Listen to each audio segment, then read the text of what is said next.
Hello friends, welcome back to Izaan vlog. ഞങ്ങൾ ഒരു കുട്ടി മിനി വ്ലോഗ്സുമായിട്ടാണ് വന്നിരിക്കുന്നത്. ഒറ്റ ദിവസമായി വിചാരിക്കുന്നു ഒന്ന് പുറത്തോട്ട് പോകണമെന്ന്. ഒടുവിൽ ഞങ്ങൾ കോഴിക്കോട് ഹൈലൈറ്റ് മാളിലേക്ക് പോയി. ലക്ഷ്യം മറ്റൊന്നുമല്ല, ഏറെ നാളെ കാത്തിരുന്ന തിയേറ്ററിൽ നിന്ന് കാണുമെന്ന്. പടം എങ്ങനെയുണ്ടെന്ന് ചോദിച്ചാൽ ശരിക്കും ഞെട്ടിച്ചു കളഞ്ഞു.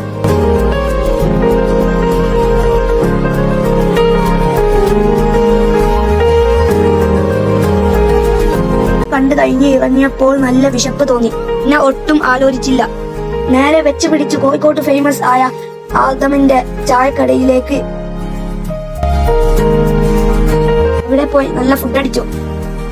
വയറും നിറഞ്ഞു, മനസ്സും നിറഞ്ഞു. നല്ല സൂപ്പർ ഫുഡും കഴിച്ച് നേരെ പിന്നെ എങ്ങോട്ട് പോകേണ്ടത്? കോഴിക്കോട് വന്നിട്ട് ബീച്ചിൽ പോയില്ലെങ്കിൽ അതൊരു കുറവല്ലേ?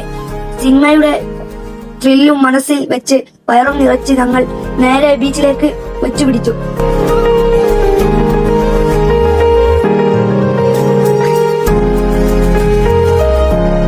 ആ തണുത്ത കാറ്റും കൊണ്ട് തിരുമാലകളും കണ്ട് കുറെ നേരം അവിടെ ചിലവഴിച്ചു. അപ്പോൾ ഇത്രയുള്ളൂ ഞങ്ങളുടെ ഇന്നത്തെ കുട്ടി വ്ലോഗ്. വീഡിയോ ഇഷ്ടമായാൽ ലൈക്ക് ചെയ്യാനും ഷെയർ ചെയ്യാനും സബ്സ്ക്രൈബ് ചെയ്യാനും മറക്കില്ലേ. അടുത്ത ഒരു വീഡിയോയുമായി വീണ്ടും കാണാം.